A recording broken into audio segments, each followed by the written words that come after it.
Communication barriers obviously happen when somebody's got a learning disability because somebody's verbal communication may not be at the same level of somebody who's not got a learning disability. Yeah. Now, I've told you before the story, and I'm going to bore you and tell you again, the story of the chap that I saw around eating socks. Do you remember that? Him, yeah. So it was a chap I went to see as a community nurse, and when I got to the home, in fact I was visiting someone else in the home, but the home, there was absolute carnage going on. I could hear screaming and bashing and banging. And I said to staff, what's going on? And they said, oh, it's John, made up name, but it's John upstairs, and he's in a terrible state. He's biting his hand, he's hitting out, he's throwing furniture, and we've spoken to the doctor, and they've given him a sedative because they think he's in pain, and then tomorrow they're going to see if he's calmed enough to do a physical examination. Right. And I was saying, right, okay, so what's John's normal? What does he normally do? And they said, oh, he's calm, he's polite, he's kind, he's gentle, he never bites, he never throws things, he never hits out. So to me, I'm going, okay, this is strange. This behaviour is very, very different to John's normal behaviour then. And then a member of staff said, I bet it's socks. What do you mean, I bet it's socks? She said, well, I bet he's eaten socks again. That's what he did last time. Well, this lady had worked with him, and 10 years earlier, he'd eaten socks. Wow. I said, did you communicate that with the GP? Did you tell the GP that's what it could be?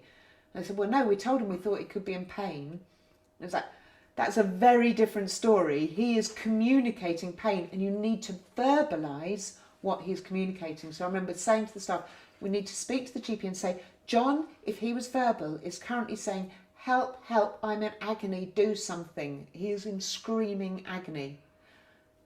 And long story short, he was in theatre that evening, and he had eaten socks, and he wouldn't have survived the night if he'd been left. So he was trying to tell everyone. He was communicating.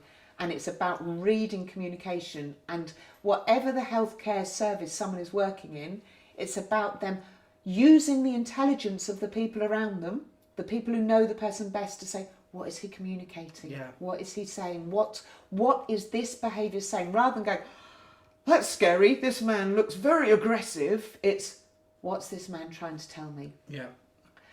Now that's somebody who's non-verbal. Over to you. What are your communication barriers as somebody who is verbal? I say I'm quite able to talk, and I'm quite, I'll be able to say, ow, I'm really in pain, or that really, really hurts, and I can say that. But sometimes, especially if I feel scared, that's where I guess a barrier could come in. So, going to hospital, I had to go to A&E last year, and to cut a long story short, they said to me after being there for quite a while, and I was overwhelmed, getting quite, wound up, and I just wanted to go home. And the nurse came in and said to me, he said, right, you're going to have to self-inject, but if you can't do that, then you're going to have to stay in hospital so we can inject you. So I said, oh, no, I can self-inject, that's fine. He said, right, we're going to go over it with you. I said, yeah, you do that. And all the way through it, I was just like, yes. And I was just saying yes to anything because I just wanted to get out of there. Now, if they had said to me, okay, Gavin, you're going to have to self-inject, and we're going to now teach you how to self-inject, I would have been a lot more calmer. But it was that whole, if you can't, you're staying in hospital. Exactly, yeah. So it felt like almost a threat, didn't it? Yeah, so if I get worried or anxious, or I feel like something really bad's going to happen, I will just say yes to anything, and that's my anxious way of just saying I want to get out of there.